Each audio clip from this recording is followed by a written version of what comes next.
Have you ever tuned in to a sporting event and marveled at the absurdity of what athletes are wearing? Well, most of us have, but we've prepared a short list for you anyway.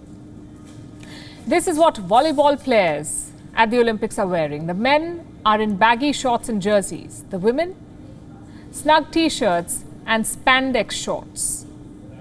It gets worse in beach volleyball, the so-called party sport. The men are dressed more or less the same, baggy shorts and a jersey. What about the women? Bikinis. Do you notice the problem here? The men's attire is tailored for utility, for jumping and diving. The women's attire is tailored for eyeballs. This is a problem. In every single sporting event, women are forced to wear skimpy clothes while men walk around in baggy, comfortable ones. At the Olympics, some athletes are pushing back, like the German gymnastics team.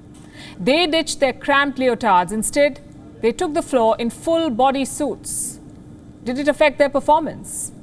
We let the gymnasts answer that. We just want a free decision and everyone to be given the free possibility to wear what they want. It has nothing to do with performance, what team status one has, what league one competes in. The main thing is that you feel comfortable to compete.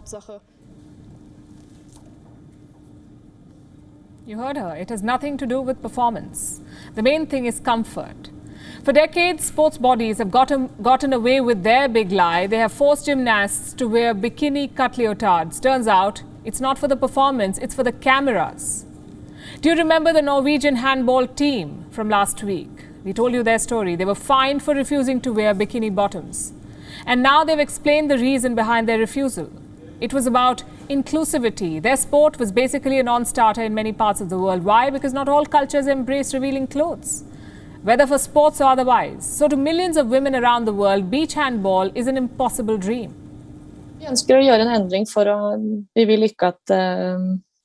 We want to make a change because we don't want the sport to exclude anyone. We wish it to be inclusive for diversity. There are several countries and regions that don't allow women to dress the way the rules state. We wish there to be focused on sport and not the clothing. Everyone should feel comfortable and well and only focus on the sport. That's what is important to us.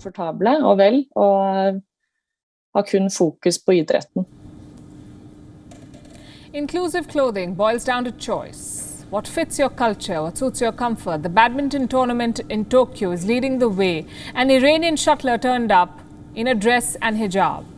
A few others ditched the tight-hugging shorts for more baggy ones. Clearly, the focus is shifting to sport appeal and not sex appeal.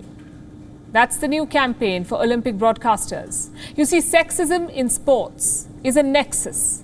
The federations order scant clothes. The broadcasters shamelessly hunt for close-ups and details. It's not about capturing tense moments or emotions. It's about capturing embarrassing and intimate shots. And yes, this is only done to women athletes.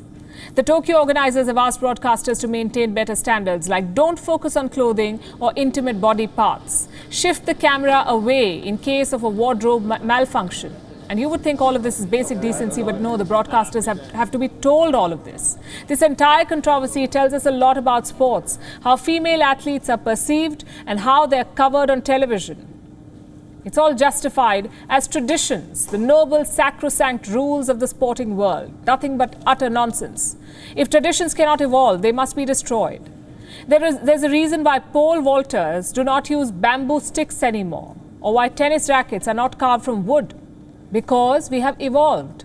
Unfortunately, some of the old notions remain.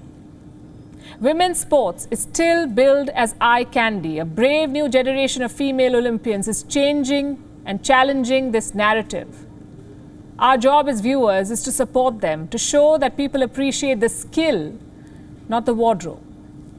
WION is now available in your country. Download the app now and get all the news on the move.